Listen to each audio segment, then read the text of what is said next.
Thomas's branch line is important, and so is Edward's.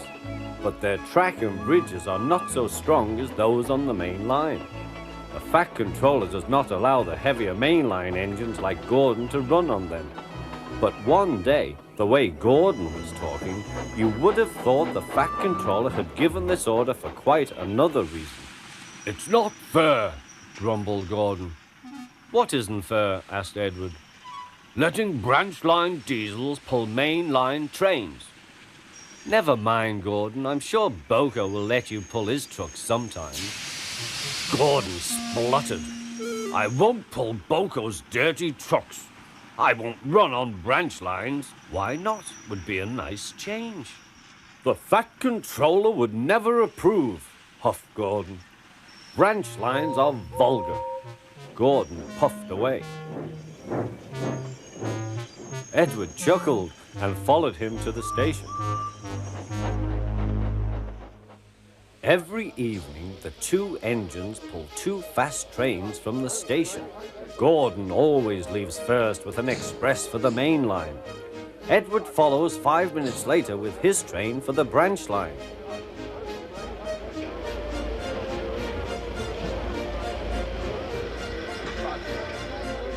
Usually everything runs like clockwork. But tonight there was trouble. A lady in a green floppy hat was saying goodbye to a friend. It was nearly time for Gordon to start.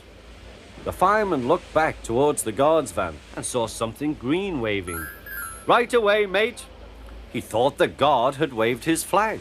Gordon started, leaving luggage, his passengers and the guard all standing on the platform. Everyone was very surprised and cross.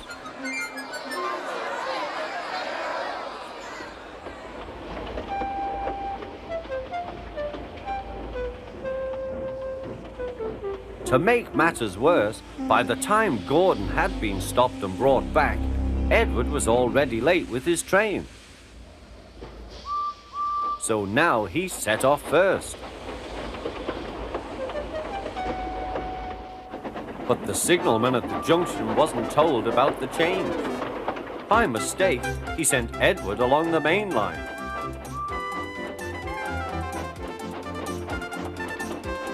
Gordon was sent along the branch and arrived cold and cross on one of the sidings near the harbour. Green. But a broken cartload of lime lay ahead. Sam the farmer had just gone for help.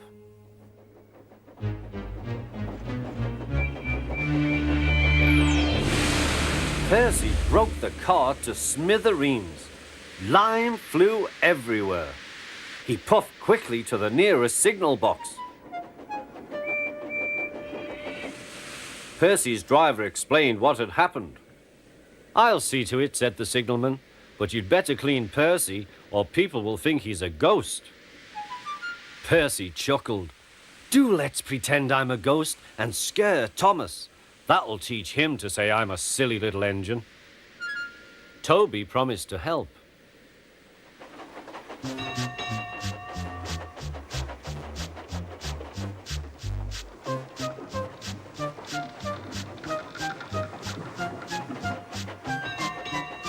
Thomas was being oiled up for his evening train. "Percy's had an accident," cried Toby. "Poor engine," said Thomas. "Botheration!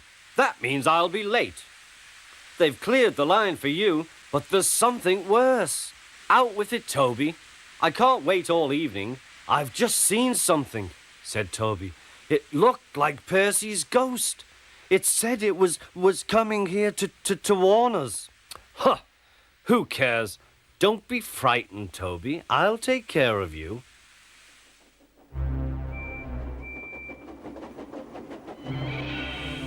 Pee, pee, pip, pip, pip, pee. "Let me in! Let me in!" wailed Percy. "No, no, not by the smoke of my chimney, chim. I'll chuff and I'll puff and I'll break your door in." Oh dear, exclaimed Thomas. It's getting late. Oh, I'd no idea. Oh, I must find Annie and Clarabel. It was morning when Thomas returned. Where have you been? Asked Toby. Ah, well, said Thomas. I knew you'd be sad about Percy, and I didn't like to intrude. I slept in the goods shed, and...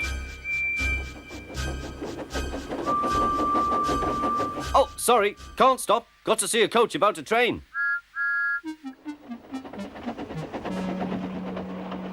Percy was none the worse for his adventure and was still enjoying himself enormously. He had heard everything. Well, well, well, what do you know about that?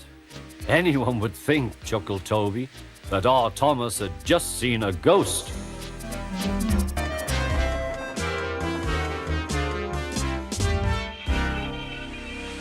This is better, said Daisy, but whatever is that rubbish?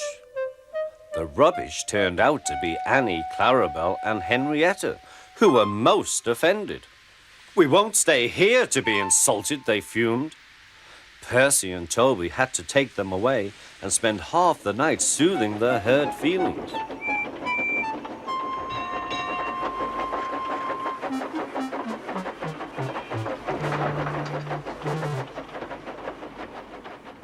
The engines woke next morning feeling exhausted. Daisy, on the other hand, felt bright and cheerful. Ooh, ooh, she tooted as she came out of the yard and back to the station. Look at me, she purred to the passengers. I'm the latest diesel, highly sprung and right up to date. You won't want Thomas's bumpy old Annie and Clarabel now. The passengers waited for Daisy to start, but she didn't. She saw that a milk van was about to be coupled to her and was most indignant. Do they expect me to pull that? Surely, said her driver, you can pull one van. I won't, said Daisy. Percy can do it. He loves messing about with trucks. She began to shudder violently. Nonsense, said her driver. Come on now, back down. Daisy lurched backwards. She was so cross that she blew a fuse. Told you, she said, and stopped. Everyone argued with her, but it was no use. It's fitter's orders, she said. What is? My fitter's a very nice man. He comes every week and examines me carefully. Daisy, he says, never, never pull. You're highly sprung and pulling is bad for your swerves. So that's how it is, finished Daisy. Stuff and nonsense, said the station master. I can't understand, said the shunter. Whatever made the Fat Controller send us such a feeble, spluttered Daisy. Let me! Stop arguing, grumbled the passengers. We're late already. So they uncoupled the van, and Daisy purred away, feeling very pleased with herself. She could now enjoy her journey. That's a good story, she chuckled. I'll do just what work I choose, and no more. But she said it to herself. Thomas grew crosser and crosser. Time's time, he grumbled. Why should I keep my passengers waiting while Henry and James dawdle about all day on viaducts? Don't blame me, snorted Henry. If we hurried across the viaduct, it might collapse, and then you'd have no passengers at all. What would you do then? Run my train on time for one thing, retorted Thomas. He hurried away before Henry could answer. Bertie was impatient too. He was timed to arrive just after Thomas. His passengers found that instead of going straight from the bus to their train, they were kept waiting till Thomas arrived. Soon Bertie grew cross with Thomas. Late again, he remarked, as Thomas panted wearily in.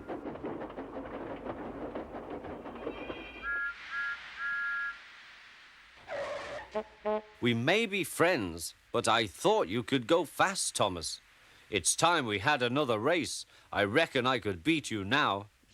Thomas let off steam loudly. Rubbish, he hissed fiercely. It's those mainline engines. They dither about on their viaduct and then blame the Fat Controller's workmen. It's just an excuse for laziness, if you ask me.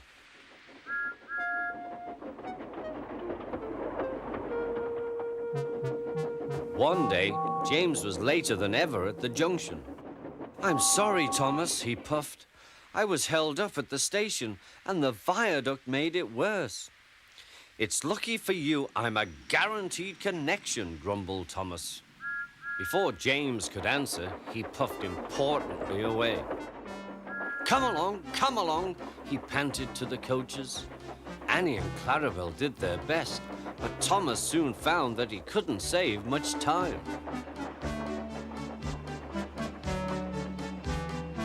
Suddenly, Thomas saw Bertie ahead. His radiator was steaming. What's the matter? Asked Thomas. You should be at the station by now. You're late. I feel dreadful, moaned Bertie. All upset inside, and driver says he can't make me better. Thank goodness you're late too. Can you take my passengers, please? They'll never get home otherwise. Of course, agreed Thomas. He now felt sorry for Bertie and promised to get help at the next station. Thomas set off again. Already he felt much more cheerful, and Bertie's passengers, travelling in Annie and Clarabel, all reached home safely.